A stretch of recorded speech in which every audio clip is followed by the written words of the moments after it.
লীলাটি আস্বাদন করব। সেই লীলাটির নাম হচ্ছে শ্রীমতী রাধা রানীর পূর্ব রাগ। শ্রীমতী রাধা রানীর পূর্ব রাগ। তাহলে পূর্ব রাগ কাকে বলে আগে জানতে হবে। হ্যাঁ, পূর্ব রাগ কাকে বলে? হ্যাঁ, রাগ মানে এখানে কিন্তু মান অভিমানের কোনো জায়গা নেই। রাগ মানে কিন্তু মান অভিমান নয়। রাগ মানে হচ্ছে ভালোবাসা। এখানে রাগ কথাটার অর্থ হচ্ছে ভালোবাসা। তাহলে পূর্ব মানে আগে, তাহলে মিলনের আগে যে ভালোবাসা তাকে বলা হচ্ছে পূর্ব রাগ। তাই পূর্ব রাগের ব্যাখ্যা করতে গিয়ে উজ্জ্বল নীলমণি গ্রন্থে রূপ গোস্বামী পাদ লিখেছেন যে রতির যা সঙ্গমাত পূর্বং দর্শনং শ্রবণাদি যা ত্রয়ণং মিলিতং প্রাজ্ঞাই পূর্ব রাগ উচ্যতে।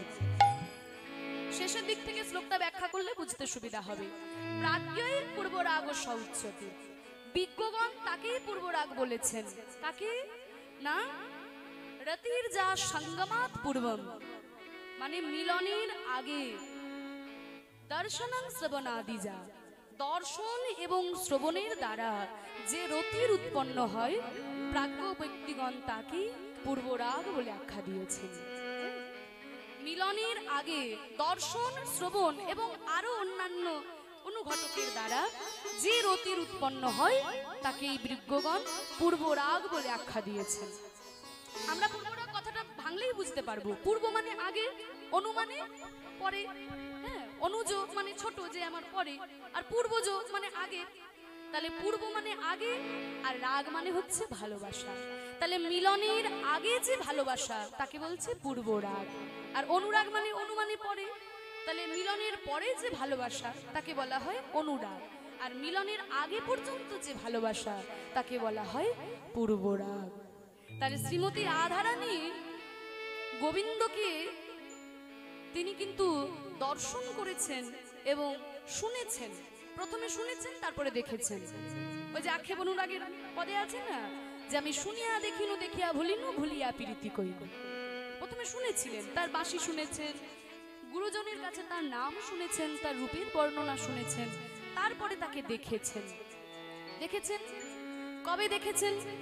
তাহলে এই পূর্ব রাগটা ব্যাখ্যা করতে গেলে একটু আমরা যেহেতু সাধারণ মানুষ, তাই আমাদের সাধারণ প্রাকৃত জগতের ঘটনা দিয়ে বর্ণনা করলে ভালো করে বুঝতে পারবে।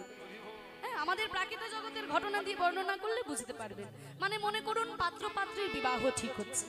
হ্যাঁ, পাত্র পাত্রীর বিবাহ স্থির হচ্ছে। তাহলে এই যে বিবাহটা স্থির হলো, তার আগে কিন্তু অনেকগুলো পর্ব আছে। একবার পাত্রপক্ষ পাত্রীপক্ষের বাড়িতে গেছে, একবার পাত্রীপক্ষ পাত্রপক্ষের বাড়িতে এসেছে। প্রথমেই তো আর পাত্র যায় না, প্রথমে যারা বয়োজ্যেষ্ঠ আছে বাড়ির তারা গিয়ে কন্যাকে দেখে আসে। ঘটক যিনি তিনি বলেন, আহা কি সুন্দর মেয়ে গো, যেমন রূপে লক্ষ্মী গুণে সরস্বতী। হ্যাঁ, আর এমন সুন্দর রান্না করতে পারে, হাতের কাজ এত সুন্দর জানে। তা তোমার ছেলে যদি তোমার সেই মেয়ের সাথে বিবাহ দাও খুব ভালো হবে। বলে তাই নাকি? এবার ছেলে পক্ষের কথাও কিন্তু মেয়ের বাড়িতে এসে বলেছে, আর মেয়েটির কথাও ছেলেটি আড়াল থেকে শুনেছে, শুনে তাকে ভালো লেগেছে। আর মেয়ের বাড়িতে এসেও ঘটক মশাই বলছে, আহা কি সুন্দর ছেলে গো। হ্যাঁ, রেলে সেকশন ইঞ্জিনিয়ারে চাকরি করে, 2 লাখ টাকা মাইনে। জানো এত সুন্দর ছেলে, আর দেখতে জানো ঠিক কার্তিক ঠাকুরের মতো, একেবারে কার্তিক ঠাকুরের মতো দেখতে, আর এমন সুন্দর কথা বলে, আহা কথা তো নয় যেন মধু ঝরে ঝরে পড়ছে। এমন ঘটক মেয়ের বাড়িতেও যখন কথাটি বলেছে, সেই পাত্রীও কিন্তু ঘরের আড়াল থেকে সেই কথা শুনেছে, শুনেও তাকে একটা দেখার বাসনা হয়েছে। পরে যখন পাত্রপক্ষ পাত্রীপক্ষের বাড়িতে এসেছে বন্ধু বান্ধবদের নিয়ে, এবার বন্ধু বান্ধবদের নিয়ে যখন এসেছেন, এবার মেয়েরা তো আর একেবারে সম্মুখে গিয়ে বসতে পারে না, একটা লজ্জা কাজ করে। লজ্জাই তো নারীর ভূষণ। তা সবার মাঝখানে মাথা নিচু করে বসে বসে এর ওর দিকে তাকাতে তাকাতে টুক করে একবার মুখটা দেখে নিয়েছে। আর ছেলেটিও চা খেতে খেতে মিষ্টি খেতে খেতে এর ওর দিকে তাকাতে তাকাতে ওই পাত্রীর মুখটি একবার দেখে নিয়েছে। আর যেই না দেখেছে, দেখে খুব ভালো লেগেছে। এবার ধরুন মনে করুন ফাল্গুন মাসে পাকা দেখা হয়েছে, এর বিয়ে হবে বৈশাখ মাসে, বিয়ে হবে বৈশাখ মাসে, ফাল্গুন মাসে পাকা দেখা হয়েছে। এই যে মাঝখানের সময়টা, এই যে মাঝখানের 3 মাস সময়, মেয়েটিও ছেলেটির কথা ভাবছে, আবার ছেলেটিও মেয়েটির কথা ভাবছে।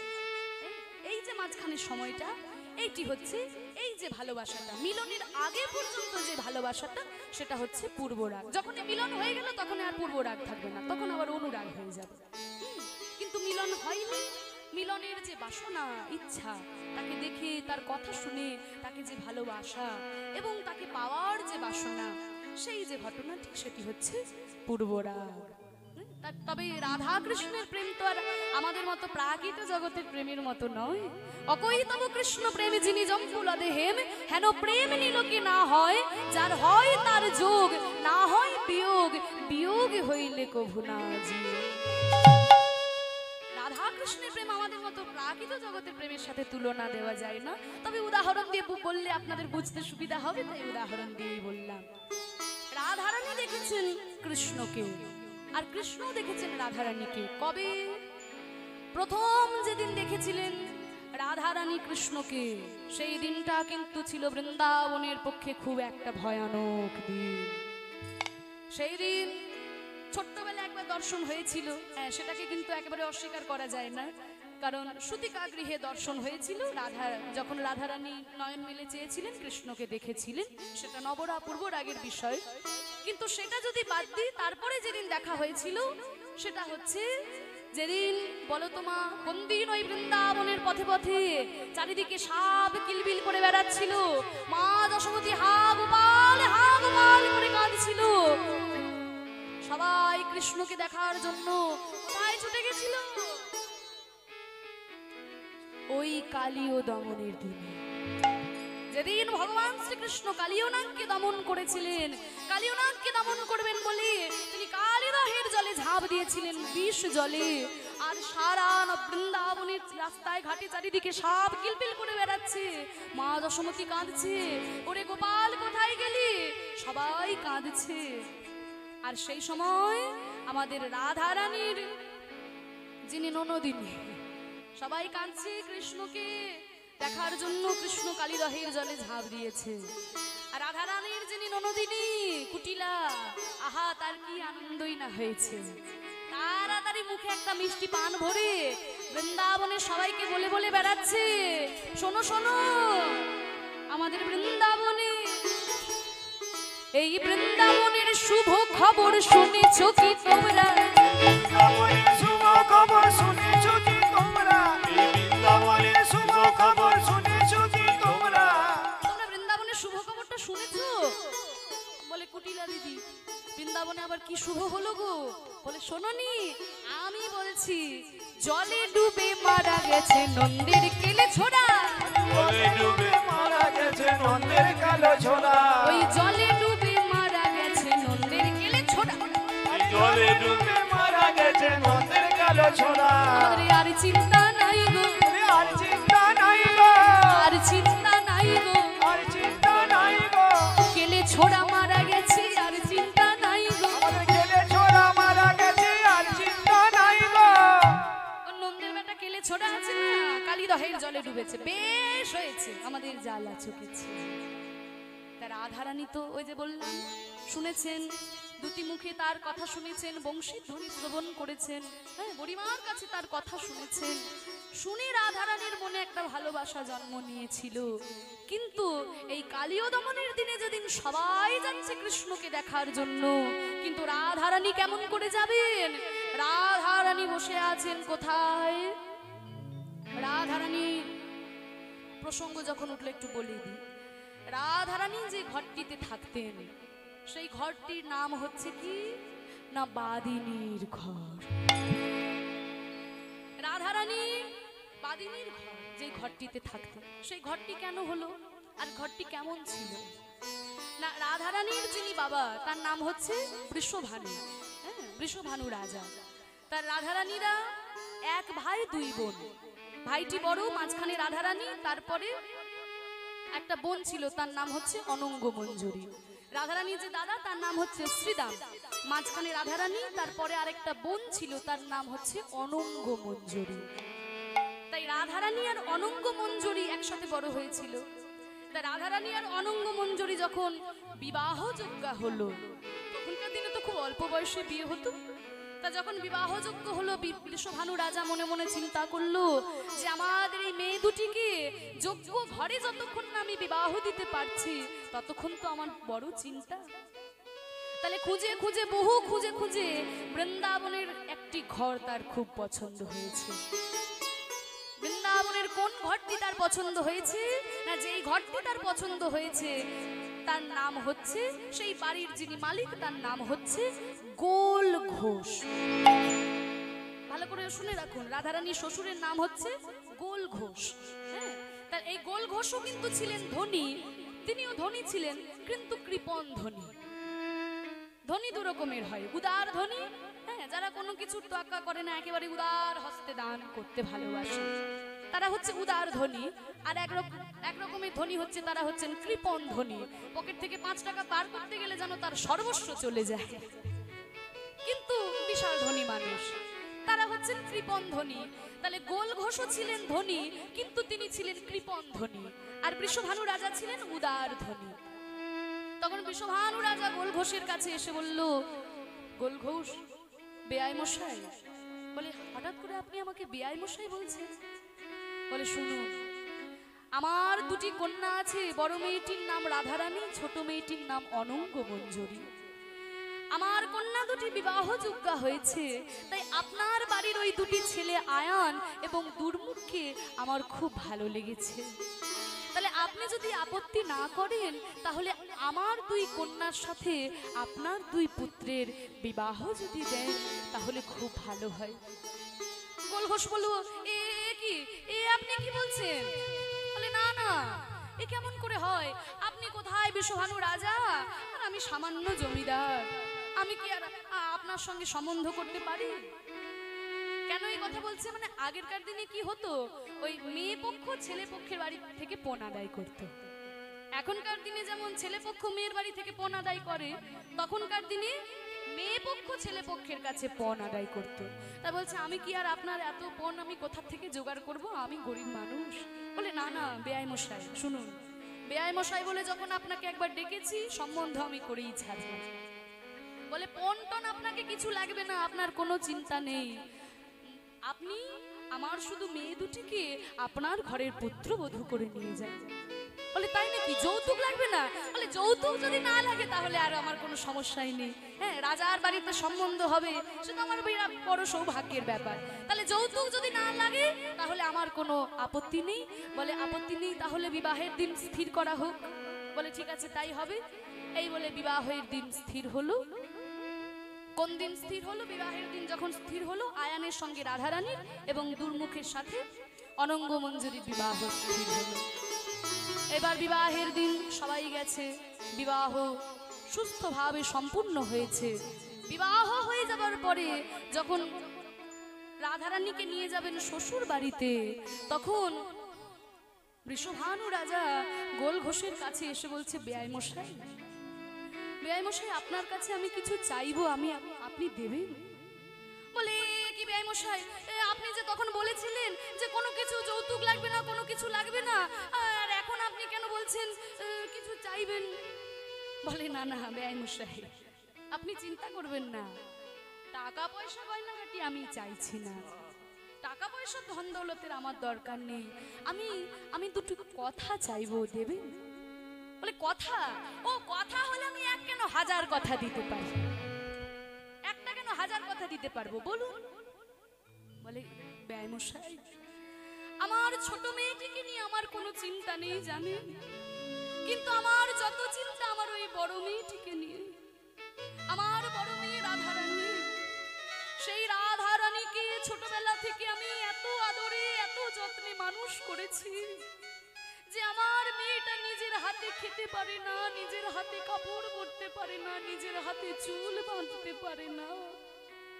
ছোট মেয়েটিকে নিয়ে আমার কোনো চিন্তা নেই, কিন্তু ওই বড় মেয়ে রাধারানী যে নিজের হাতে কোনো কিছু করতে পারে না, কারণ ওকে আমি এত আদর যত্নে মানুষ করেছি যে তার সেবা করবার জন্য, তাকে স্নান করিয়ে দেওয়ার জন্য, তাকে খাইয়ে দেওয়ার জন্য, তাকে সেবা করবার জন্য সদা সর্বদা 8টি সখী নিযুক্ত করে রেখেছি। 8টি সখী নিযুক্ত করে রেখেছি। 8টি সখী কে কি? ললিতা, বিশাখা, চিত্রা, চম্পকলতা, রঙ্গদেবী, সুদেবী, তুঙ্গবিদ্যা, ইন্দুরেখা। তা বেয়াই মশাই, আপনি যদি কিছু মনে না করেন তাহলে আমার ওই বড় মেয়ে রাধারানীর সাথে ওই 8 জন সখীকেও সঙ্গে করে নিয়ে যান। এবার কথা দিয়ে ফেলেছে, হ্যাঁ গোল ঘোষ ছিলেন এক কথার মানুষ, কথা যখন দিয়ে ফেলেছেন বলে ঠিক আছে আর কি করা যাবে, আপনি যখন এত আদর দিয়ে মেয়েকে বড় করেছেন তাহলে পাঠিয়ে দিন। বলে ঠিক আছে তাহলে এবার আসি। বলে না না বেয়াইমশাই যাচ্ছেন কোথায়, দাঁড়ান। বলে আবার কি হলো? বলে কেন বেয়াইমশাই আপনি যে বললেন কথা চাইলে আপনি 1000 কথা দিতে পারেন। বলে আবার কি কথা? বলে শুনুন বেয়াইমশাই, এই যে আমার মেয়ের 8 জন সখীকে আমি রেখেছি সদা সর্বদা সেবা করবার জন্য, ওদেরকেও আমি এত ভালোবাসি এত আদর যত্ন করে রেখেছি যে ওই 8 জন সখীর পিছনে আমি এক একজন সখীর পিছনে 8টা করে সখী নিযুক্ত করে রেখেছি। তাহলে 8 64 জন, এই 64 জন সখী এই কলিযুগে 64 মহান্ত হয়ে জন্মগ্রহণ করেছে। তাই গৌর হরি বল। তাহলে আপনি যদি কিছু মনে না করেন তাহলে তাদেরকেও সঙ্গে করে নিয়ে যান। গোল ঘোষ মনে মনে চিন্তা করলো এর থেকে কটা টাকা পয়সা দিয়ে ছেলের বিয়ে দিলে ভালো হতো, কারণ 64 জন আবার 8 জন আবার বৌমা, তাহলে এতজনকে পালন করা কি আর মুখের কথা? কিন্তু এক কথার মানুষ, কথা যখন দিয়ে ফেলেছেন কথা তো আর নড়চড় হতে পারে না। বলে ঠিক আছে আমি কথা যখন দিয়ে ফেলেছি আর কি করা যাবে, পাঠিয়ে দিন। তাই সেই 64 জনকে নিয়ে, অষ্টসখীকে নিয়ে আর রাধারানীকে নিয়ে আয়ান যখন বিবাহ করে নিয়ে এলেন, বিবাহের প্রথম রাত্রি যখন আয়ান প্রবেশ করলেন গৃহের মধ্যে, দেখে কিনা রাধারানী ফুপিয়ে ফুপিয়ে কাঁদছেন, ফুপিয়ে ফুপিয়ে কাঁদছেন। আয়ান মনে মনে চিন্তা করলো আহারে ওইটুকু একটা মেয়ে বাবা মাকে ছেড়ে এসেছে, বোধহয় বাবা মায়ের কথা খুব মনে পড়ছে, তাই বুঝি এমন ভাবে কাঁদছে। এই কথা ভাবলেন, কিন্তু যখন একটু ভালো করে শুনতে পেলেন, বলে এ কি, ওই রাধারানী তো মায়ের নাম করেও কাঁদছে না আর বাবার নাম করেও কাঁদছে না, যার নাম করে কাঁদছে সর্বনাশ। ওই বৃন্দাবনে আমার যে দিদিটা আছে যশোদা, তার ছেলে কৃষ্ণ, ওই কৃষ্ণের নাম করে কাঁদছে রাধারানী। না না না, এই কথা তো 5 কান হতে দেওয়া যাবে না, এই কথা কাউকে জানতে দেওয়া যাবে না। তাই রাধারানীর জন্য আমি আলাদা করে একটা ঘর তৈরি করে দেব। সঙ্গে সঙ্গে বানালেন একটা ঘর, যেই ঘরের কোনো জানলা নেই, আছে 2টি দরজা, আর দরজার মধ্যে সদা সর্বদা 2 জন প্রহরী রাখলেন। সেই প্রহরী 2 জনের নাম হলো জটিলা এবং কুটিলা। আর সেই ঘরটির নাম রাখলেন বাদিনীর ঘর। সেই বাদিনীর ঘরে বসে রাধারানী কৃষ্ণ বলে কাঁদতে পারেন না, কৃষ্ণ কথা কইতে মানা, কৃষ্ণ কথা শুনতে মানা। সেই ঘরের মধ্যে বসে আছেন রাধারানী সখীদের সঙ্গে নিয়ে। যখন কুটিলাও চলে গেছেন, জটিলাও চলে গেছেন, সারা বৃন্দাবন দর্শন করতে গেছে গোবিন্দকে কালীয় দমনের দিনে, রাধারানীও গেলেন, গিয়ে ওই কদম গাছের আড়ালে দাঁড়ালেন। কদম গাছের আড়ালে যখনই দাঁড়ালেন, সেইখান থেকে গোবিন্দ সাপের মাথায় নৃত্য করছেন, গোবিন্দকে দর্শন করলেন। আর গোবিন্দ এর আর তার দিকে দেখাতে দেখাতে কদম গাছের আড়ালে রাধারানীকে দর্শন করলেন।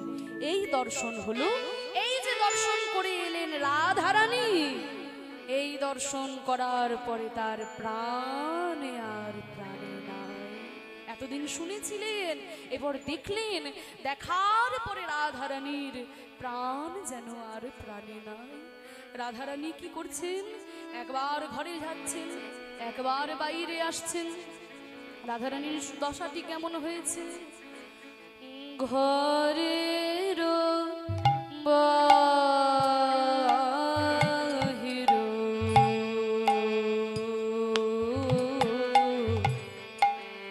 দণ্ডে শতবার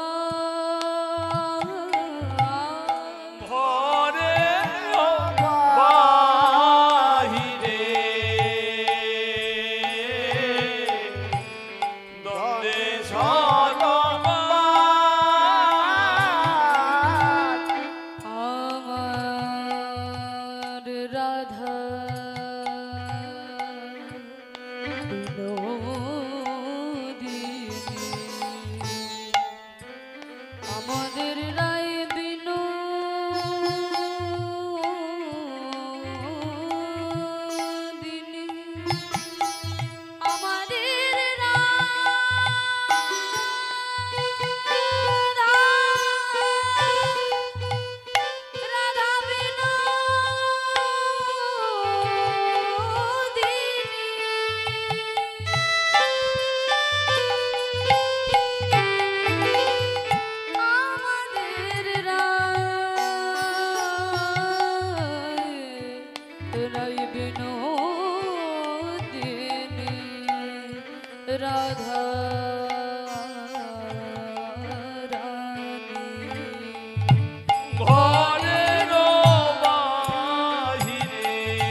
রাধার মন চাটন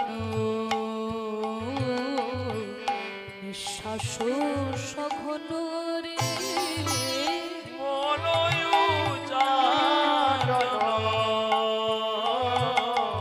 আজ নিঃশ্বাস সঘন ওই কদম্ব কাননে চাই গো কদম্ব কাননে চাই গো ওই কদম্ব কাননে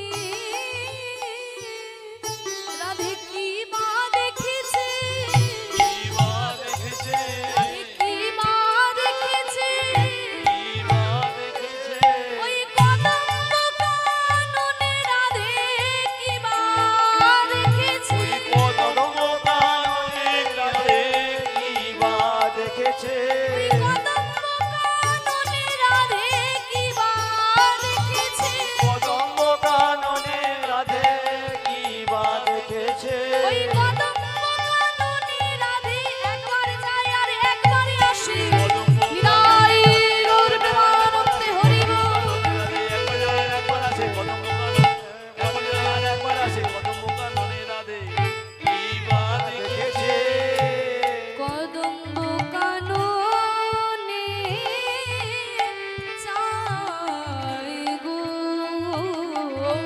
কদম্ব কাননে চাই গো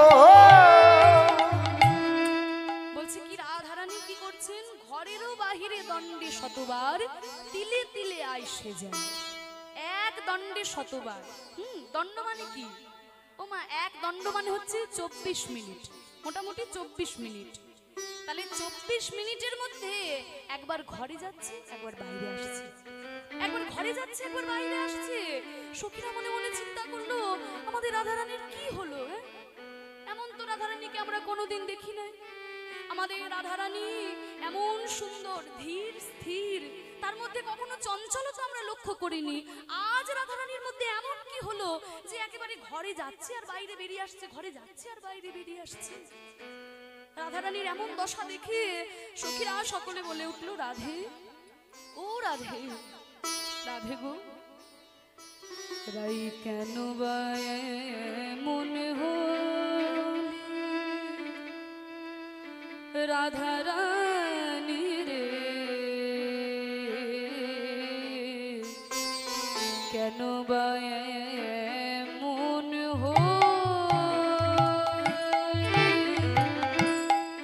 রাধারানী রে কেন বা মন রাধে তোর কি হয়েছে রাধে কি বা হলো রাধারানী রে বলো বিনোদিনী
কথা, গুরু দুরু জন ভয় নাহি মনু, রাধার কিথে বা কি দেবে পাইল, হ্যাঁ কি দেয়া পাইল।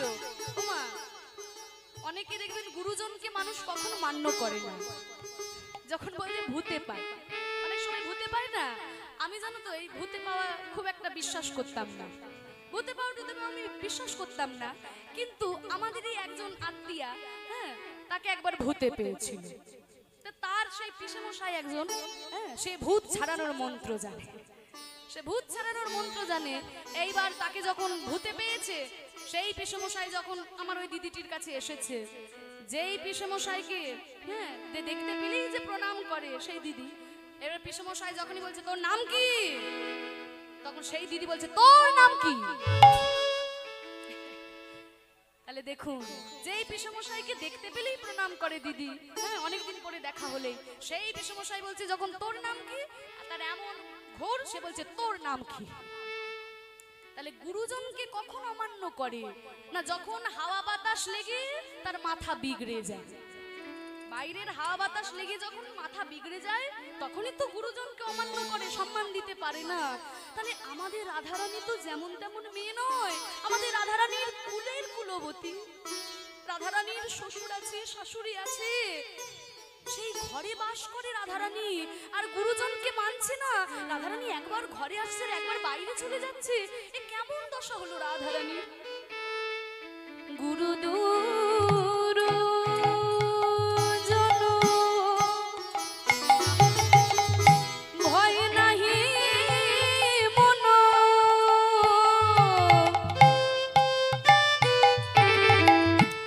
কিথে বা কি দেয়া পাইল, কেমন এমন হইল রাধে, কেন বা এমন হইল রাধারানী রে, কেন বা এমন হইল রাধারানী রে, কেন বা এমন হইল। সদাই চঞ্চল ধনির বসন অঞ্চল, সদাই চঞ্চল বসন অঞ্চল। কুলের কুলবতী যারা হয়, মায়েরা ভালো করে জানবেন, হ্যাঁ, মায়েরা যখন বাবার বাড়ি থেকে শ্বশুর বাড়িতে যায়, তখন অনেক রকম বাধা সৃষ্টি হয়। বাবার বাড়িতে যখন মায়েরা থাকে, তখন নিজেদের মতো করে থাকে, হ্যাঁ, নিজেদের মতো করে ছোটাছুটি করে খেলে, ছুকিতকিত খেলে, ছুটে ছুটে বেড়ায়, তাদের অত চিন্তা ভাবনা থাকে না। কিন্তু যখন বিবাহ হয়ে শ্বশুর বাড়িতে চলে যায়, তখন কিন্তু তার হাঁটতে গেলেও সুন্দর করে হাঁটতে হয়, তাকে দেখতে হয় মেয়েদের যে আমার বসন ঠিক আছে কিনা। যখন তখন কথা বলে দিতে পারে না, বুঝে শুনে কথা বলতে হয়, অনেক রকমের রেস্ট্রিকশন চলে আসে সংসারের মধ্যে। তা রাধারানী তো কুলের কুলবতী, হ্যাঁ, রাধারানীর এইভাবে বসন অঞ্চল এত চঞ্চল হয়ে উঠেছে, রাধারানী একবার ঘরে যাচ্ছে, একবার বাইরে আসছে, এইভাবে রাধারানীকে আমরা কেমন করে সামলাবো। সদাই চঞ্চল ধনির বসন অঞ্চল, সদাই চঞ্চল বসন অঞ্চল, সংবরণ নাহি পারে,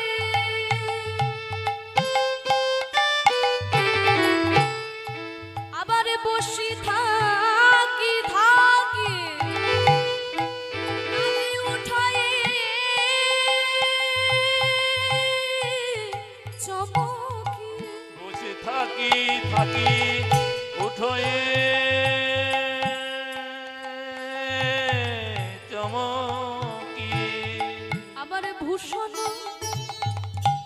ভূষণ খসায়া পরে, ভূষণ খসাইয়া পরে। বলি কেমন কথা, দেখবে মায়েরা অনেক সময় যখন গভীর চিন্তার মধ্যে মগ্ন থাকে, হ্যাঁ, গভীর চিন্তা করছে ঘরে বসে বসে, গয়নাগুলোকে একবার খুলছে, হ্যাঁ, খুলে খাটের ওপরে সাজিয়ে রেখেছে, কানেরটি খুলেছে, হাতের বালাটি খুলেছে, খাটের উপরে সাজিয়ে রাখছে, আবার কিছুক্ষণ পরে ওটাই আবার পড়ছে, হ্যাঁ? অথচ একটা গভীর চিন্তার মধ্যে মগ্ন হয়ে আছে। তাই রাধারানী একবার গয়নাগুলো একবার খুলে রাখছে আর একবার পড়ছে। ভক্ত এক পাশে দাঁড়িয়ে বলেছে, রাধারানী কেন গয়না খুলছে জানো? কারণ রাধারানী বলেছে এই প্রাকৃত জগতের এই অলংকারের আমার আর দরকার নাই। কারণ আমি ওই ভগবান শ্রীকৃষ্ণকে অলংকার রূপে পেয়েছি, আর আমার এই প্রাকৃত জগতের অলংকারের দরকার নেই। তাই একবার বসুন অলংকারগুলো খুলে ফেলছে। হ্যাঁ, তাই প্রাকৃত জগতের অলংকার নিয়ে আমি করবোটা কি? তাই ওই অলংকারগুলো ছুঁড়ে ফেলে দিচ্ছে। আমি কৃষ্ণকে অলংকার করব, এই প্রাকৃত জগতের অলংকারের দরকার নেই। তাহলে ফেলে দিচ্ছে, আবার পড়ছে কেন? ভক্ত এক পাশে দাঁড়িয়ে বলছে, পড়ছে কেন জানো না? মনে মনে চিন্তা করছে যে আমার বধূর সাথে, আমার প্রাণনাথের সাথে যখন আমার দেখা হবে, আমি যদি এইভাবে তার সামনে যাই তাহলে কেমন করে হবে? আমাকে সুন্দরভাবে অলংকার পরে সাজতে হবে। তাই আবার গয়নাগুলো পরে নিচ্ছে। কি করব বুঝতে পারছে না। সদাই চঞ্চল বসনই অঞ্চল, সদাই চঞ্চল বসনই অঞ্চল, সংবরণ নাহি পারে, আবার বসি থাকি থাকি উঠাই চমকি, রাধে ভূষণ খসায়া পরে, রাধে ভূষণ খসায়া পরে, কেন বায়ে মন হইল রাধে, কেন মায়া মন হইল রাধে, কেন মায়া মন হইল রাধে, কেন মায়া মন হইল রাধে, কেন বায়ে মন হইল।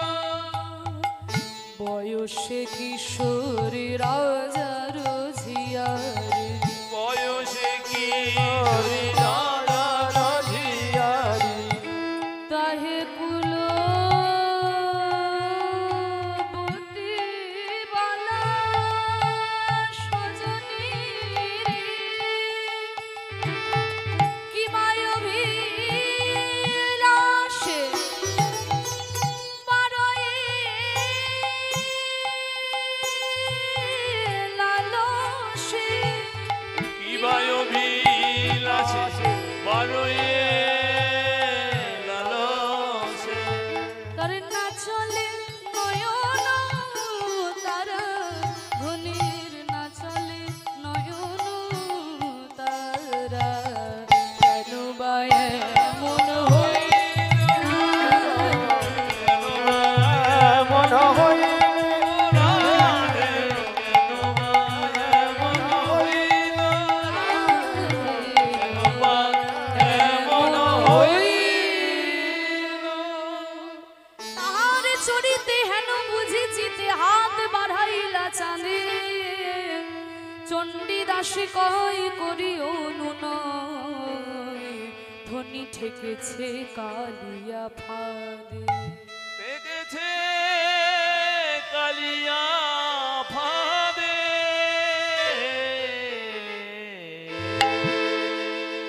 বলছে রাধারানী যখন এই দশা, সখীরা সবাই বলছে তুই কুলের কুলবতী, আর কুলের কুলবতী হয়ে তুই এমন করছিস কেন রাধে? তখন পদকর্তা এক পাশে দাঁড়িয়ে বলছে, শোনো তোমরা সবাই রাধারানীকে কেন দোষ দিচ্ছ? কারণ রাধারানীর এখানে কোনো দোষই নেই। যদি কেউ ধরুন একটা হরিণ, হ্যাঁ, মনের আনন্দে সে বনের মধ্যে ঘাস খায়, মনের আনন্দে প্রত্যেকদিন বনের মধ্যে ঘাস খেতে যায়, এবার সেই বনের মধ্যে যদি কোনো ব্যাধ চারিদিকে ওই ফাঁদ পেতে রাখে, আর সেই ফাঁদের মধ্যে যদি হরিণটা পড়ে যায়, তাহলে তোমরা কাকে দোষ দেবে?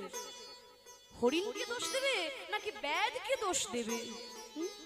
হরিণের কোনো দোষ নেই, কারণ হরিণ প্রতিদিনই ঘাস খেতে যায়। সেখানে যদি কোনো ব্যাধ ফাঁদ পেতে রাখে আর সেই ফাঁদের মধ্যে যদি হরিণ পড়ে, তাহলে কি হরিণের দোষ? তাহলে তোমরা রাধারানীকে কেন দোষ দিচ্ছ? কারণ রাধারানী প্রতিদিন যেমন যমুনায় জল আনতে যায় তেমনি জল আনতে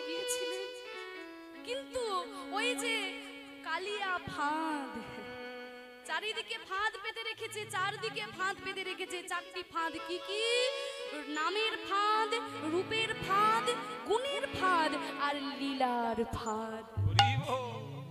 এই চার রকমের ফাঁদ পেতে রেখেছে ওই নন্দের নন্দন যশোদা সুত কৃষ্ণ। আর সেই ফাঁদে আমাদের রাধারানী পড়েছে। তাহলে দোষটা কার? রাধারানীর নাকি যে ফাঁদ পেতেছে তার? তাহলে নিশ্চয়ই যে ফাঁদটা পেতেছে তার দোষ। তাই চণ্ডীদাস পদকর্তা বললেন, তাহার চরিতে হেন বুঝি চিতে হাত বাড়াইলা চাঁদে। চণ্ডীদাসে কয় করি অনুনয়, আমার মনে হয় ধনী ঠেকেছে কালিয়ার ফাঁদে। ওই কালিয়ার ফাঁদটা যে এমন ফাঁদ, সেই ফাঁদে যে একবার পড়ে ওই ফাঁদ থেকে যে কোনোদিন বেরিয়ে আসতে পারে না। নিতাই গৌর প্রেমানন্দে হরি। এই যে ভুবন মোহন কালিয়া ফাঁদ, ওই ভুবন মোহন কালিয়া ফাঁদে যদি কেউ একবার পড়ে সে কি আর ঘরে থাকতে পারে? এই কালিয়া ফাঁদটা হলো মাগো এমনই ফাঁদ, সেই ফাঁদে যদি কেউ একবার পড়ে আর কোনোদিন বেরিয়ে আসতে পারে না। ওই কৃষ্ণকে যে একবার মন প্রাণ দিয়ে ভালোবাসে, মন প্রাণ যে সমর্পণ করে দেয়, সে যে আর ঘরে থাকতে পারে না। কিন্তু আমরা ঘরে রয়েছি কি করে? কারণ আমরা আমাদের মন প্রাণ ভগবানকে সমর্পণ করতে পারিনি। আমরা আমাদের মনটা ভগবানকে দিতে পারলাম না। আমরা ভগবানকে সবকিছুই দিয়ে দিলাম। ভগবানকে আমরা সবকিছু দিতে পারি, শুধু আমাদের মনটাই আমরা ভগবানকে দিতে পারি না। ভগবানের নামে বিশাল বড় মন্দির তৈরি করে দিলাম, পাথরের মন্দির। ভগবানের পুজোর জন্য লক্ষ লক্ষ টাকা খরচা করে যাগ যজ্ঞ করলাম। ভগবানকে সুন্দর সুন্দর ফুল দিয়ে সাজিয়ে দিলাম, গয়নাগাটি দিয়ে সাজিয়ে দিলাম। কিন্তু আসল যেটা বাহ্যিক আড়ম্বরে ভগবানকে পুজো করলাম, কিন্তু মনটা ভগবানকে দিতে পারলাম না। মনটাই ভগবানকে দিতে পারলাম না। মনটা কেমন করে দেব? ভক্ত বলছে, ঠাকুর আমার মনটাই তোমাকে দিতে পারলাম না, সবকিছু দিলাম, আর মনটাই বা তোমাকে কেমন করে দেব ঠাকুর? কারণ মনটা যে আমি এই সংসারে দিয়ে বসে আছি, এই সংসারে আমার মনটা দিয়েছি ঠাকুর, তোমাকে মনটা আমি কেমন করে দেব? আমি তোমাকে মনটা দিতে পারছি না কেন জানো ঠাকুর? কত সুন্দর কথা বলছেন দেখুন আমাদের বিশ্বকবি রবীন্দ্রনাথ ঠাকুর। সংসার যাবে মনু কিরিল, জাগে না যখন প্রাণ।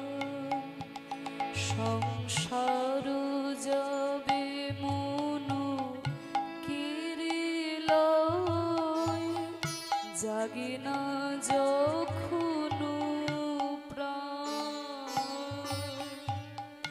তখনই হে নাথ প্রণমি তোমায়, গাহিব সে তব গান।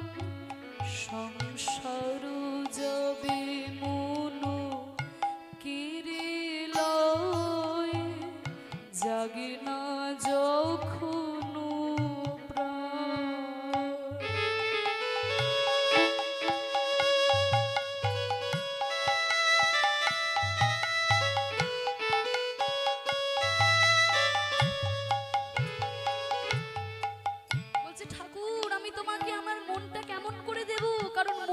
সংসারে দিয়েছি।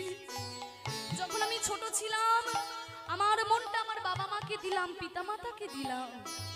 যখন আরো একটু বড় হলাম আমার মনটা বন্ধু বান্ধবদের দিলাম, খেলার সাথীদের দিলাম। যখন আরো একটু বড় হলাম যৌবনে পদার্পণ করলাম, আমার মনটা হয় স্বামীকে দিলাম, তা না হলে স্ত্রীকে দিলাম। যখন আরো একটু বয়স হলো আমার মনটা আমার পুত্র সন্তানদের দিলাম, পুত্র কন্যাদের দিলাম। যখন আরো একটু বয়স হলো তখন আমার মনটা আমার নাতি নাতনিদের দিলাম গো। তাহলে সংসারে সবাইকে আমার মনটা দিয়ে দিলাম। সংসারে সবাইকে আমার মনটা দিতে দিতে আমার মনে যে তোমাকে দেওয়ার মতো আর জায়গাটুকু নেই ঠাকুর। তোমাকে দেওয়ার মতো আমার মনে আর জায়গাটুকু নেই ঠাকুর। তাই শুকনো মন নিয়ে, শুকনো প্রাণ নিয়ে, শুকনো হৃদয় নিয়ে আমি তোমার কাছে ছুটে এসেছি। তোমার তোমার এই কীর্তনের আসরে ছুটে এসেছি কেন জানো? কারণ তোমার এই কীর্তনের অমৃতের রসে আমার মন প্রাণটাকে একটু ভিজিয়ে নেব বলে আমি তোমার কাছে ছুটে এসেছি। তাই আমি আমার স্বার্থে তোমার কাছে ছুটে এসেছি, আমার স্বার্থে আমি তোমার কাছে ছুটে এসেছি ঠাকুর, তুমি যেন আমাকে ক্ষমা করে দিও। তাই কত সুন্দর বলছে দেখুন, অন্তর্যামী খামোশে আমার শূন্য মনের বৃথায় উপহার। অন্তর্যামী খামোশে আমার শূন্য মনের বৃথায় উপহার। তুমি আমাকে ক্ষমা করে দিও ঠাকুর, কারণ আমার মনে তোমাকে দেওয়ার মতো জায়গা নেই। আমি শূন্য মন নিয়ে তোমার কাছে ছুটে এসেছি। কি নিয়ে? পূজার ডালা নিয়ে এসেছি, ফুল এনেছি, ফল মিষ্টান্ন এনেছি, কিন্তু আসলে যেটা আমার মন প্রাণ ভক্তি সেটাই তোমাকে দেওয়ার মতো আনতে পারলাম না ঠাকুর। তাই বলছে, পুষ্পবিহীন পূজায় আয়োজন। যদি কোনো পূজার আয়োজন করলাম আর ফুল আনতেই ভুলে গেলাম, ফুলই আনলাম না, ফুল ছাড়া কি আর পুজো হয়? তাহলে ফুল ছাড়া যেমন পুজো হয় না, ঠিক তেমনি ভক্তি ছাড়াও যে তোমাকে পাওয়া যায় না ঠাকুর। পুষ্পবিহীন পূজায় আয়োজন, আমার ভক্তি বিহীনতা। সংসার যাবে মন কেড়ে লয়, জাগে না যখন প্রাণ।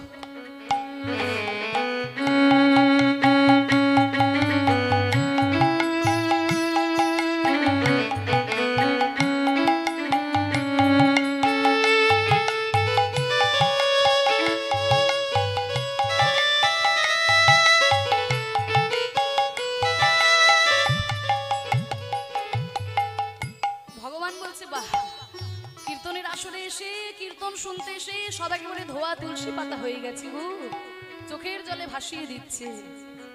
আমি তোমাদের পাঠালাম এই পৃথিবীতে আমার নাম করবার জন্য, আমাকে ডাকার জন্য। মাতৃগর্ভে থেকে তুমি কথা দিয়ে গেলে পৃথিবীতে গিয়ে আমার নাম করবে, আর আজকে বলছো তোমাকে ডাকতে পারছি না, মনটা দিতে পারছি না, সব ভুলে গেলে, আর বলছো ক্ষমা করে দাও। বলতে পারো কেন ক্ষমা করব? ভক্ত একপাশে দাঁড়িয়ে বলছে, ঠাকুর কেন ক্ষমা করবে জানো? কারণ আমি শুনেছি তুমি নাকি জগতের পিতা, তুমি নাকি বিশ্বের পিতা। তাহলে এই প্রাকৃত জগতের কোন সন্তান যদি ভুল করে অন্যায় করে তার বাবার চরণ দুটিকে জড়িয়ে ধরে বলে, বাবা আমি ভুল করে ফেলেছি, আমি অন্যায় করে ফেলেছি, তুমি আমাকে ক্ষমা করে দাও, এই জগতের কোনো বাবা আছে নাকি যে তার ছেলেকে লাথি মেরে ঘর থেকে বের করে দেবে? কোনো বাবা কি পারবে? তাহলে এই প্রাকৃত জগতের কোন সন্তান যদি ভুল করে তার পিতার কাছে ক্ষমা প্রার্থনা করে, এই প্রাকৃত জগতের কোন পিতা যেমন তার ছেলের থেকে মুখ ফিরিয়ে নিতে পারে না, প্রভু তুমি তো জগতের পিতা, তুমি তো বিশ্বের পিতা। আমি তোমার সন্তান, আমি ভুল করে অন্যায় করে আমি তোমার কাছে ছুটে এসেছি ঠাকুর। আমার দেহে ভক্তি নেই, আমার দেহে প্রেম নেই, আমার দেহে চৈতন্য নেই। এই চৈতন্যহীন ভক্তিহীন শূন্য দেহ নিয়ে আমি তোমার কাছে ছুটে এসেছি ঠাকুর। শুধু তোমার এই কীর্তনের রসে আমার মনটাকে ভিজিয়ে নেব বলে আমি তোমার কাছে ছুটে এসেছি। তুমি যেন আমাকে দূরে ঠেলে দিও না। গাহি তব নাম শুষ্ক কণ্ঠে, আশা করি প্রাণ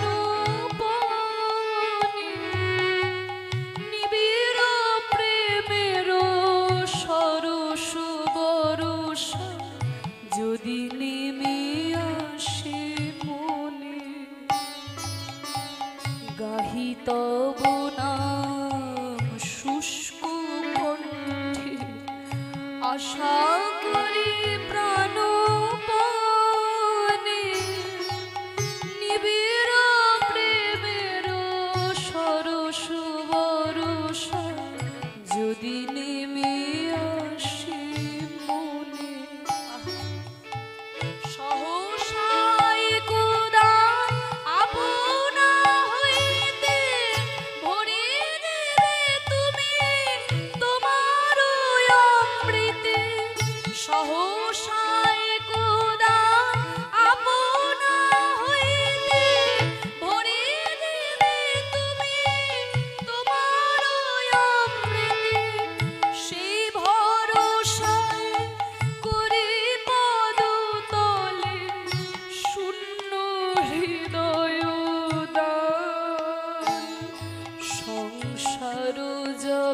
মনু কিরিলয় জাগে না যখন প্রাণ তখনই না প্রণমি তোমায় গাহিব সে তব গান সংসার যাবে মনু কিরিলয় জাগে না যখন প্রাণ সংসার যাবে মনু কিরিলয় জাগে না যখন প্রাণ নিতাই গৌর প্রেমানন্দে হরি বল। আমরা ভগবানকে সবকিছুই দিতে পারি মাগো, শুধু আমাদের মনটাই আমরা ভগবানকে দিতে পারি না। কিন্তু সত্যিকারের ভক্ত যারা, তারা তো ভগবানের কাছে কিছু চায় না, তারা মন প্রাণ দিয়ে ডাকে, ভালোবেসে ডাকে, তাই তো তাদের ডাকে ভগবান সাড়া দেয় মাগো। আর আমাদের শত ডাকা সত্ত্বেও ভগবান আমাদের ডাক তার কান পর্যন্ত পৌঁছায় কিনা আমরা তাই বুঝতে পারি না। তাই ভগবান তাদেরকেই ফাঁদে ফেলে যারা ফাঁদে পড়তে চায়। আবার অনেকে আছে যারা না যাওয়া সত্ত্বেও পূর্ব জন্মের বড় সুকৃতি থাকলে তবে সে ওই ভুবন মোহন কালিয়া ফাঁদে পড়ে। তাছাড়া ওই কালিয়ার ফাঁদে পড়া অত সোজা কথা নয়। তাহলে শ্রীমতী রাধারানী আমাদের কালিয়ার ফাঁদে পড়েছে, ওই যে ভুবন মোহন কালিয়া ফাঁদ। সেই কালিয়ার নয়নে রূপ দিয়ে, সেই রূপে নয়ন দিয়ে আমাদের রাধারানীর দশাটি কেমন হয়েছে না, একবার ঘরে যাচ্ছে, একবার বাইরে আসছে। রাধারানী স্থির থাকতে পারছেন না, তার বসন সব সময় চঞ্চল। তিনি কুলের কুলবতী ভুলেই গেছেন, গুরুজনকে পর্যন্ত মানছেন না। রাধারানীর এই দশা দেখে পূর্বরাগ বিরহের 10টি দশা, লালসা জাগরোদ্বেগ তানবং মলিনাঙ্গতা বৈয়াগ্রাং ব্যাধি উন্মাত মোহ মৃত্যুর দশা। এই 10টি দশার উদয় হয় পূর্বরাগে। 10টি দশা। প্রথম কি না লালসা, তাকে যে পাবার বাসনা, যাকে দর্শন করে এত আনন্দ, যার নাম শুনে আমার এত আনন্দ, তাকে কবে পাবো, এই যে লালসা। তারপরে কি জাগরণ, জাগরণ, রাত্রে ঘুম আসছে না, রাত্রেবেলায় ঘুমোতে পারছে না, তার রূপ যেন চোখের মধ্যে ভাসছে, তার কথা যেন কানের মধ্যে বাজছে, রাতের পর রাত ঘুমোতে পারছে না। তাহলে লালসা, জাগরণ, উদ্বেগ, কখন তাকে পাবো, কখন তাকে পাবো, এই যে একটা উদ্বেগ, তার মঙ্গল। তারপরে কি, আর স্থির থাকতে পারছে না, মলিনাঙ্গতা, সারা অঙ্গ মলিন হয়ে গেছে, অঙ্গ মলিন হয়ে গেছে, দানবং মলিনাঙ্গতা বৈয়াগ্রাং, ব্যাঘ্র হয়ে পড়েছেন। ওরে আমার কি হলো রে, ওরে আমার কি হলো, আমি আর বাঁচবো না, আমাকে তাকে আমার কাছে এনে দে, আমি আর বাঁচবো না।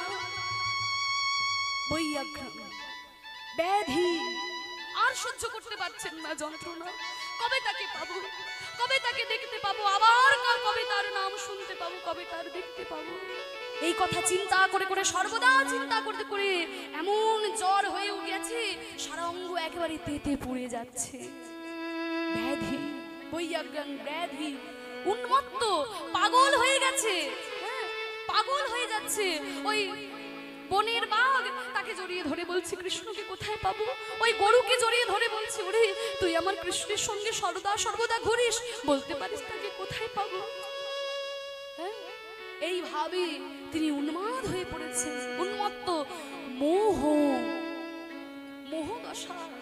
আর শেষ মোহদশায় কি হয়, কোনো কথা বলতে পারে না, কথা বলতে পারে না, চোখ কান খোলা আছে কিন্তু কোনো তার নরম চরণ নেই, চোখে দেখতে পাচ্ছে না, কানে শুনতে পাচ্ছে না, বেঁচে আছে কিন্তু নড়তে পারছে না, মোহ। আর শেষ দশা, দশম দশা হচ্ছে মৃত্যুর দশা। এই 10টি দশা উদয় হয় পূর্বরাগে। রাধারানীর তো এতক্ষণ বাইরের কথা বলছিলেন, এরপর বলছে ভিতরের কথা। রাধার কি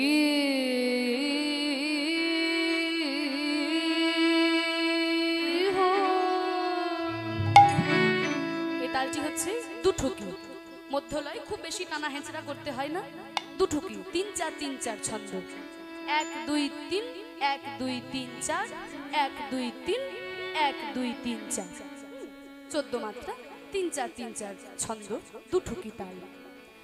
রাধার কি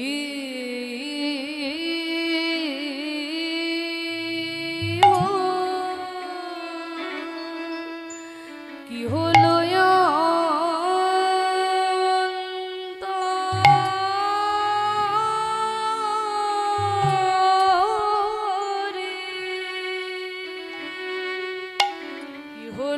অন্তরে ব্যথা,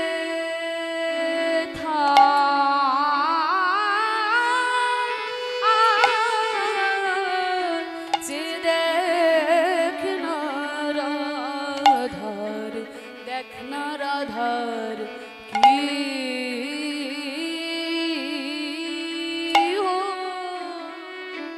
কি হলো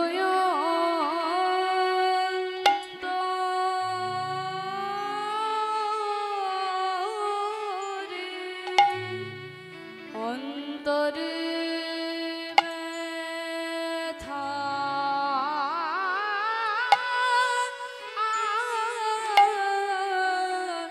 দেখ না রাধা, ও যে সুধা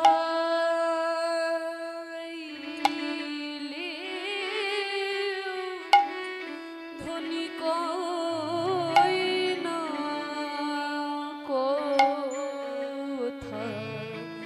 সুধাইলে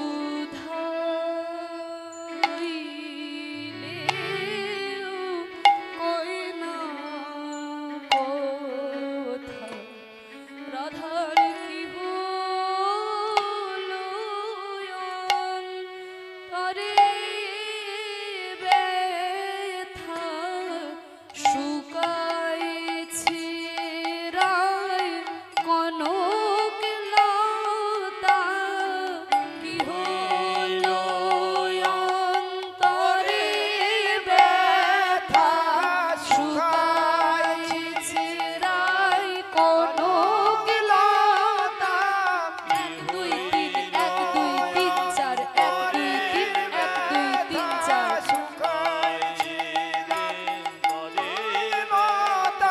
কি হলো অন্তরে ব্যথা, শুকাইছে রায় কনক লতা, কি হইল অন্তরের ব্যথা, শুকাইছে কান্দ মাতা, কি হলো অন্তরে ব্যথা, শুকাইছে রায় কনক লতা, কি হইল অন্তরের ব্যথা, শুকাইছে নাই কান্দ মাতা, কি হলো অন্তরে ব্যথা, শুকাইছে রায় কনক লতা, কি হইল অন্তরের ব্যথা, শুকাইছে রায় কনক লতা, কি হলো অন্তরে ব্যথা, শুকাইছে নাই কান্দ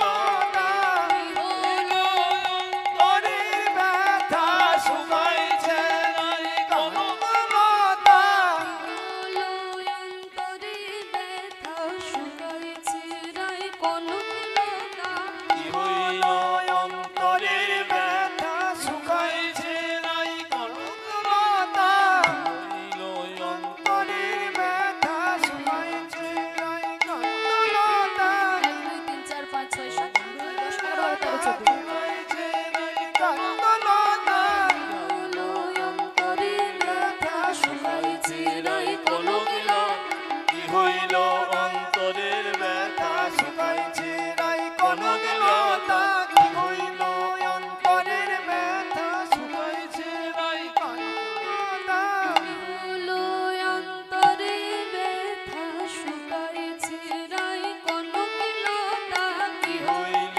অন্তরের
সদাই ধ্যানে চাহে মেঘপানে সদাই ধ্যানে চাহে মেঘপানে সদাই ধ্যানে চাহে মেঘপানে সদাই ধ্যানে চাহে মেঘপানে না শোনে কাহারো কথা না শোনে কাহারো কথা না শোনে কাহারো কথা না শোনে কাহারো কথা।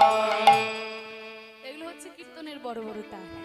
পূর্ব রাগ গাইলে আর একটা বড় তাল না গাইলে তো আর কীর্তনের মর্যাদা রক্ষা হয় না।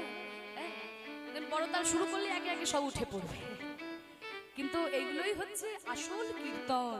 হ্যাঁ, আমাদের বাংলার যে কীর্তন মানে তো শুধু ধেই ধেই করে নাচা নয়, কীর্তন হচ্ছে সর্বশ্রেষ্ঠ সঙ্গীত। সেটা রবীন্দ্রনাথ বলেছেন এবং বিবেকানন্দ বলে গেছেন। কেন না, কীর্তন হচ্ছে এমন একটা গান যেই গানের মধ্যে দেখুন ধ্রুপদ আছে। হ্যাঁ, আপনি যখন ক্লাসিক্যাল শিখবেন শুধু ক্লাসিক্যাল গানই শিখেছেন, আপনি কিন্তু অন্যান্য গান ভালো করে গাইতে পারবেন না। কিন্তু কীর্তন হচ্ছে এমন একটা গান যার মধ্যে সমস্ত কিছু আছে।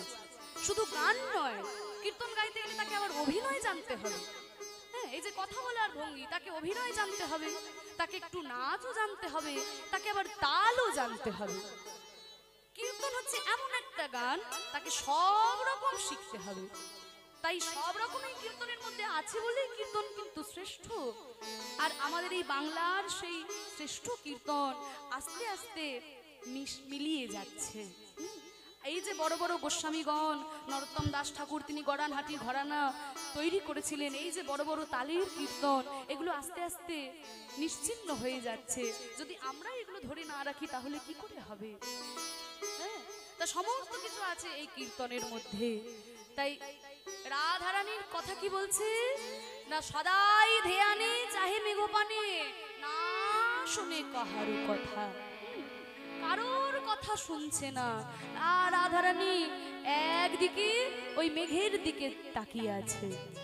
সদাই ধ্যানে চাহে মেঘপানে সদাই ধ্যানে চাহে মেঘপানে সদাই ধ্যানে চাহে মেঘপানে সদাই ধ্যানে চাহে মেঘপানে না চলে নয়ন তারা চলে নয়ন তারা আবার বিরতি আহারে রাঙাবাস পরে বিরতি আহারে রাঙাবাস পরে বিরতি আহারে রাঙাবাস পরে বিরতি আহারে রাঙাবাস পরে যে মতি যোগিনী পারা দেবতী যোগিনী পারা সদাই ধ্যানে চাহে মেঘপানে সদাই ধ্যানে চাহে মেঘপানে। রাধারানী এক দৃষ্টি ওই মেঘের দিকে তাকিয়ে আছে। মেঘের দিকে তাকিয়ে আছে কেন জানো? কারণ শাস্ত্রে বলেছে ভগবান শ্রীকৃষ্ণের গায়ের রং কেমন না নবঘন যিনি বর্ণ। নবঘন, নব মানে নতুন, আর ঘন মানে মেঘ। বর্ষাকালে যে নতুন মেঘ আকাশে জড়ো হয় তার যে রংটা, আমার কৃষ্ণের গায়ের রংটা যেন ঠিক সেই রকম। হ্যাঁ, তাই রাধারানী বলছে দেখে যা সখী, আমি কেন ওই মেঘের দিকে তাকিয়ে আছি জানো? কেন জানিস? দেখি আকাশে আকাশে আকাশে আকাশে আকাশে আকাশে আকাশে আকাশে আকাশে আকাশে ওই আকাশে আঁকা রয়েছে। কি আঁকা রয়েছে? আমার হৃদয় আকাশে আকাশে আকাশে আকাশে আমার হৃদয় আকাশে আকাশে আকাশে আকাশে আমার হৃদয় আকাশে আকাশে আকাশে আকাশে হৃদয় আকাশে আকাশে শ্যামে নব কিশোর নটবর হৃদয় গৌরবানন্দে হরি বল।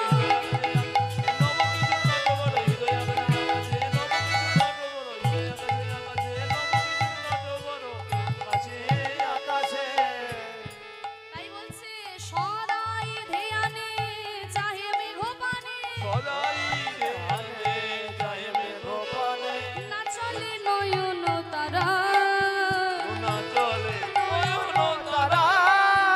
আবার বিরতি আহারে এক দৃষ্টি মেঘের দিকে তো তাকিয়ে আছে রাধারানী, আবার কি করেছে? বিরতি আহারে খেতে তার ভালো লাগছে না, খাওয়া দাওয়া বন্ধ করে দিয়েছিল রাধারানী। এই দশা দেখি কি সখীরা সহ্য করতে পারে? তাই বলছে, বলি আহারে আহারে আহারে আহারে আহারে আহারে আহারে আহারে ধনী আমাদের কদিন বাঁচবে? আহা, ওই অনাহারে, আহারে আহারে আহারে আহারে কদিন বাঁচবে অনাহারে? আহারে আহারে ওই কদিন বাঁচবে অনাহারে? আহারে আহারে বিরতি আহারে রাগাবাস করে, বিরতি আহারে রাগাবাস করে যে মতি যোগিনী পারা। যোগিনী পারা রাধারানী গেরুয়া বসন পড়েছে, হ্যাঁ? যে যোগিনীর মতো যেন বসে আছেন তিনি, তোর কোনো হুঁশ নেই, অঙ্গের বসন ঘোষা সব খুলে দিয়েছে, যোগিনীর মতো বসে আছে। পদকর্তা এক পাশে দাঁড়িয়ে বলেছে, যোগিনী কেন হবে না? সে যোগ সাধিতে জানে, সে যোগ সাধিতে জানে সে যোগ সাধিতে যাবে, সে যোগ সাধিতে জানে যে যোগে আর বিয়োগ হয় না, সে যোগ সাধিতে যাবে। সে যোগে আর বিয়োগ হয় না সে যোগ সাধিতে জানে যে যোগে আর বিয়োগ হয় না, বলি যে যোগে আর বিয়োগ হয় না, যে যোগে গোবিন্দ মেলে নিরাই গৌর প্রেমানন্দে হরি ওম। আর বিয়োগ হয় না বিয়োগ হয় না বিয়োগ হয় না সে যোগে সাধিতে যাবে। যে মতি যোগিনী পারা। আবার রাধারানী কেমন ভাবে বসে আছেন? এলাইয়া বেনি ফুলের গাঁথন, এলাইয়া বেনি ফুলের গাঁথুনি রাধারানী সুন্দর সুন্দর ফুল দিয়ে তার খোপাটা সাজানো ছিল। এত সুন্দর ফুল দিয়ে খোপা সাজানো, সেই সব ফুল ছুঁড়ে ফেলে দিয়েছে। ফুল ছুঁড়ে ফেলে দিয়ে বিনুনিটাকে তিনি সামনের দিকে নিয়ে এইভাবে দোলাচ্ছেন। এলাইয়া বেনি ফুলের গাঁথন, ওই এলাইয়া বেনি ফুলের গাঁথুনি এলাইয়া বেনি ফুলের গাঁথনি। বলি দেখো এ খসায় চুলি, ওই খজয়ে আবার হসিত বদনে চাহে মেঘমান, ওসিত বদনে চাহিবে গোপানে ওসিত বদনে চাহিবে গোপানে হসিত বদনে চাহে মেঘপানে। ওসিত বদনে চাহিবে গোপানে কি কহে দু হাত তুলি, কি কহে দুহাত তুলি কি কহে দু হাত তুলি, আর কি কহে দুহাত তুলি কে দিঠ করি ময়ূর ময়ূর, একই দিঠ করি ময়ূরা ময়ূরী কণ্ঠ করে নিরীক্ষণে, করে নিরীক্ষণে চণ্ডীদাসে কয় নব পরিচয়, দাসে কয় নব পরিচয় চণ্ডীদাসে কয় নব পরিচয়, চণ্ডীদাসে কয় নব ওই পরিচয় কালিয়া বধুর সনে, কালিয়া মধুর সনে বলি যে কোনো ব্যাধি নয়, এ যে কোনো ব্যাধি বলি নয় যে কোনো ব্যাধি নয়, এ যে কোনো ব্যাধি নয় বলি যে নতুন পরিচয়, এ যে কোনো ব্যাধি নয়, এ কত পরিচয় এ যে কোনো ব্যাধি নয় চণ্ডীদাসে কয় নব পরিচয়, চণ্ডীদাসে কয় নব পরিচয় কালিয়া বধুর সনে, কালিয়া মধুর সনে কালিয়া বধুর সনে। কালিয়া মধুর সনে চণ্ডীদাস পদকর্তা এক পাশে দাঁড়িয়ে ললিতা বিশাখাকে বলছে, সখীগণ তোমরা যে ভাবছো রাধারানীর কোনো ব্যাধি হয়েছে, রাধারানীর কোনো ব্যাধি হয় নাই। চণ্ডীদাসে কয় নব পরিচয় কালিয়া বধুর সনে। আমার মনে হয় সেই কালিয়া বধূকে দর্শন করেছেন রাধারানী, তাই তার এমন দশাটি হয়েছে, তাই নাকি? তাই সখীরা মনে মনে চিন্তা করলো, শোন কখন থেকে রাধারানীর এমন হয়েছে আমরা একটু ভালো করে বিচার বিবেচনা করে দেখি। কারণ রাধারানীকে তো জিজ্ঞাসা করেও আমরা কোনো উত্তর পাচ্ছি না। সে একবার ঘরে যাচ্ছে, একবার বাইরে আসছে, এত কান্নাকাটি করছে, সে আর নিজের মধ্যেই নেই। কিন্তু এত প্রশ্ন জিজ্ঞাসা করেও তার কোনো উত্তর পাচ্ছি না। তাহলে আমাদেরকে একটু নিজেদেরকে ভেবে নিতে হবে যে রাধারানীর কি হয়েছে। বলে রাধারানী তো এতদিন ঠিক ছিল। বলে হ্যাঁ ঠিকই ছিল। তাহলে কবে থেকে রাধারানীর এমন হলো? বলে ওই তো আমরা সবাই মিলে গেলাম, ওই কালীয় দমনের দিনে, ওই কালীদহের তীরে সবাই মিলে ছুটে গেলাম, আর সেখানে সবাই যেমন দর্শন করলো আমরাও দেখলাম, তারপরে তো চলে এলাম। বলে হ্যাঁ, তারপর থেকেই রাধারানীর এমন হয়েছে। তো তাহলে সেইখানে নিশ্চয়ই কিছু একটা দেখেছে বা শুনেছে, তাই বুঝি আমাদের রাধারানীর এমন হয়েছে। তা সেই দিন তো নন্দন শ্রীকৃষ্ণ কালীয় দমন করেছিল। আচ্ছা শোন, যদি কাউকে দেখে বা শুনে আমাদের মন খারাপ হয়, তাহলে তার যদি নাম শুনি তাহলে কিন্তু আমরা আর স্থির থাকতে পারবো না। তাহলে একবার শোন, যদি আমরা যেটা অনুমান করছি সেটাই ঠিক হয়, তাহলে একবার ওই নন্দন কৃষ্ণের নাম করি। যদি কৃষ্ণের নাম শুনে রাধারানী কোনো কথা বলে, হ্যাঁ, তাহলে বুঝবো যে হ্যাঁ ওই তাকে দেখেই এমন অবস্থা হয়েছে। যদি কোনো কথা না বলে তাহলে বুঝবো যে আমাদের অন্য কোনো পথ অবলম্বন করতে হবে। হ্যাঁ, তাহলে সবাই মিলে চল একবারে কৃষ্ণ নাম করি।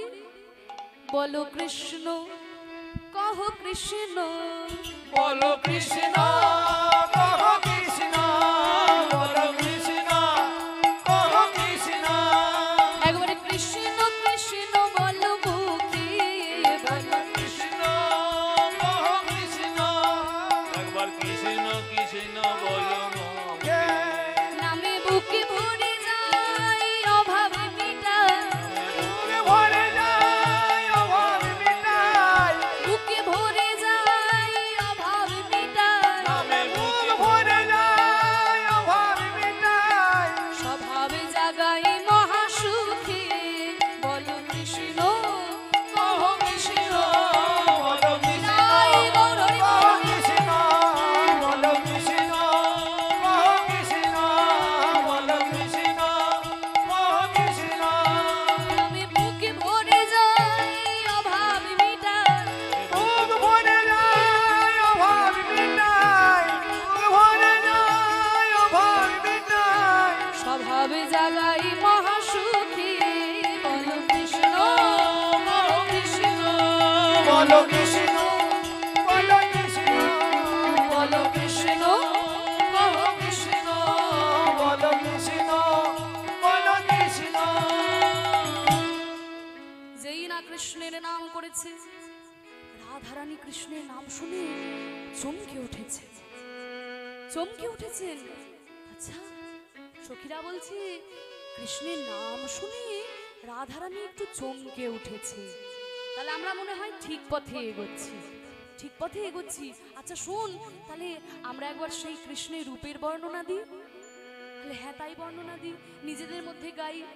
বলে কৃষ্ণ সেই ভগবান সুন্দর, কৃষ্ণকে দেখতে কেমন যেন, কেমন জানিস কেমন দেখতে? বরহা পীরম নটবর বপু করনयो করনিকারম, বরহা পীরম নটবর বপু করনयो করনিকারম, বিভ্রদবাসং কনক কপিশম বৈজয়ন্তীং চ মাল, রন্ধ্রার মেরুরধর সুধয়া পূরয়ন গোপ বৃন্দ, বৃন্দারণ্যম শপথরমণং পাভিশ নিরহিত কীর্তি, পাভিশ নিরহিত কীর্তি, পাবিত নিরিত কীর্তি, পাবিত নিরিত কীর্তি, পাভিশ নিরহিত কীর্তি। পাবিত নিরিত কীর্তি, পাবিত নিরিত কীর্তি। শ্রীমদ্ ভাগবতে বলছে, কত সুন্দর শ্লোক, ভগবান শ্রীকৃষ্ণের বর্ণনা বলছে, বরহা পীরম নটবর বপু, মানে ভগবান শ্রীকৃষ্ণের মাথায় আছে ময়ূর পুচ্ছের চূড়া। বরহা পীরম নটবর বাপু এমন সুন্দর ভঙ্গিমায় ত্রিভঙ্গ ভঙ্গিমায় তিনি দাঁড়িয়ে থাকেন যেন এক্ষুনি নৃত্য শুরু করবেন। হ্যাঁ, নটবর বাপু যেন এক্ষুনি নৃত্য শুরু করবেন। বরহা পীরম নটবর বাপু করনয় হো কর্ণিকার, তার কর্ণে দুলছে কর্ণিকার। হ্যাঁ, বিভ্যদ বাস কনক কপিশম, এমন সুন্দর ধুতি পরার তাই কায়দা, এমন সুন্দর করে ধুতি পরেছে, ওই হলুদ ধুতিটা এমন সুন্দর গুছিয়ে পড়েছে যেন ধুতির কুচি নয় সোনা ঝরে ঝরে পড়ছে। বিভ্যদ বাস কনক কপিশম বৈজয়ন্তীং চ মালা, গলায় কি আছে? বৈজয়ন্তী মালা। তা বৈজয়ন্তী মালা কাকে বলে? না, 5 রকমের ফুল দিয়ে যে মালা তৈরি হয় তাকে বলে বৈজয়ন্তী মালা। 5 রকমের ফুল দিয়ে যে মালা তৈরি হয়, হ্যাঁ, তাকে বলে বৈজয়ন্তী মালা। সেই ভগবান শ্রীকৃষ্ণের গলায় দুলছে বৈজয়ন্তী মালা। তাই বলছে বরহা পীরম নটবর বাপু করনয়ো কর্ণিকার, বিভ্যদ বাস কনক কপিশম বৈজয়ন্তীং চ মালা। এই তো গেল রূপের কথা, এবার তিনি করছেনটা কি? রন্ধ্রার বেরু রধর সুধয়া পুরয়ম গোপ বৃন্দ, রবেনো কোডবৃন্দ কোডবৃন্দ, রন্ধ্রার বেরু রধর সুধয়া পুরয়ম গোপ বৃন্দ।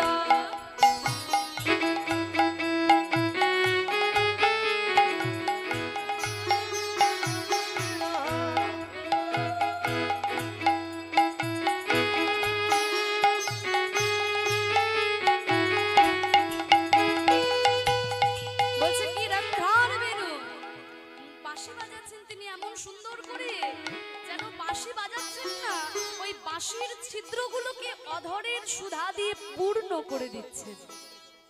বাঁশি বাজাচ্ছেন না, বাঁশির ছিদ্রগুলোকে যেন অধরের সুধা দিয়ে পূর্ণ করে দিচ্ছেন। দেখুন শ্রীমৎ ভাগবতের কত সুন্দর মার্জিত ভাষা। আমরা হলে কি বলতাম? আমাদের সোজা বাংলায় গোদা বাংলায় যে কৃষ্ণ আমার বাঁশিতে ফুঁক দিচ্ছে, আমাদের ভাষায় কৃষ্ণ আমার বাঁশিতে ফুঁক দিচ্ছে। কিন্তু ভাগবতের কত সুন্দর কথা দেখুন, বলছে বাঁশির ছিদ্রগুলোকে অধরের সুধা দিয়ে পূর্ণ করে দিচ্ছেন। আমরা কিন্তু জানি যে ছিদ্রযুক্ত জিনিস ভগবানের সেবায় লাগে না। বাজার থেকে একটা আপেল কিনে আনলাম, আপেলটা যদি পোকাতে একটু ছিদ্র করে দেয় সেটা কিন্তু গোবিন্দ সেবায় দেওয়া যায় না। তাহলে ছিদ্রযুক্ত জিনিস ভগবানের সেবায় লাগে না, তাহলে বাঁশির এত ছিদ্র, তাহলে বাঁশি কি করে ভগবানের সেবায় লাগলো? সদা সর্বদা ভগবান তাকে হাতে নিলেন। বলে শোনো, বাঁশির ছিদ্রগুলো কিন্তু বাঁশির ইচ্ছাকৃত নয়। বাঁশকে ওই গরম লোহার ছ্যাঁকা দিয়ে ওই ছিদ্রগুলো বানানো হয় বাঁশিকে বাজানোর জন্য। তার মধ্যে ছিদ্র থাকে না, ওই গরম ছ্যাঁকা দিয়ে ওই ছিদ্রগুলোকে তৈরি করা হয় বাঁশিকে বাজানোর জন্য। তা ওই গরম লোহার রডের যে তাপ, সেই ছ্যাঁকা পেয়ে তার যে জ্বালা, তার যে যন্ত্রণা, তার যে কষ্ট, সেই যন্ত্রণা যেন ভগবান শ্রীকৃষ্ণ তার অধরের সুধা দিয়ে পূর্ণ করে দিচ্ছে। নিতাই গৌর হরি বল। রন্ধ্রার বেনু রধর সুধয়া পুরয়ম গোপ বৃন্দ, বৃন্দারণ্যম শপথ রমণং পাবিশ নিরহিত কীর্তি, পাবিশ নিরহিত কীর্তি, পাবিশ নিরহিত কীর্তি, পাবিশ নিরহিত কীর্তি, আভিষ নিরিত কীর্তি, আভিষ নির্বিষ কীর্তি, আভিষ নির্বিষ কীর্তি, আভিষ নির্বিষ কীর্তি, আভিষ নির্বিষ কীর্তি, আভিষ নির্বিষ কীর্তি। এইভাবে যে সখীরা কৃষ্ণ নাম গাইলে, যেই না কৃষ্ণ নাম, হ্যাঁ চলে আসছে, কৃষ্ণ নাম যেই যখনই গিয়েছে, রাধারানী বলেছে সখী কিবা শোনাইলে শ্যাম নাম, এমন নাম তো আমি আগে কোনোদিন শুনি নাই। হ্যাঁ, আমাকে কে এমন নাম শোনালি? হ্যাঁ, কানেরও ভিতর দিয়া আমার মনের মধ্যে প্রবেশ করলো এই নাম, যেই নাম তোরা আমাকে শোনালি, সেই সেই ভগবান শ্রীকৃষ্ণকে কি তোরা আমার কাছে এনে দিতে পারবি রে? সেই কৃষ্ণকে কি তোরা আমার কাছে এনে দিতে পারবি? ললিতা বিশাখা বলছে, ললিতা বলছে, ওরে রাধে তাকে কেমন করে আনবো? রাধারানী বলছে, যার নাম শুনি আমায় স্বস্তি দিলি, সেই ভগবান শ্রীকৃষ্ণকে একবারে আমার কাছে নিয়ে আয়। যার নাম শুনি আমাকে পাগল করলি, তাকে একবার নিয়ে আয়। তখন বিশাখা সখী মনে মনে চিন্তা করলো কি করা যায়। তাই বিশাখা করলেন কি না, গোবিন্দের কাছে গিয়ে গোবিন্দকে দর্শন করে তার একটা ছবি, যেহেতু পরে কৃষ্ণের পূর্বরাগ হবে তাই চিত্রপটে মিলন করে দিচ্ছি, তাই কৃষ্ণের একটা ছবি বিশাখা আঁকলেন। হ্যাঁ, রায়েরও কথা শুনি বিশাখা ধনী, আর রায়েরও কথা শুনি আমাদের বিশাখা ধনী।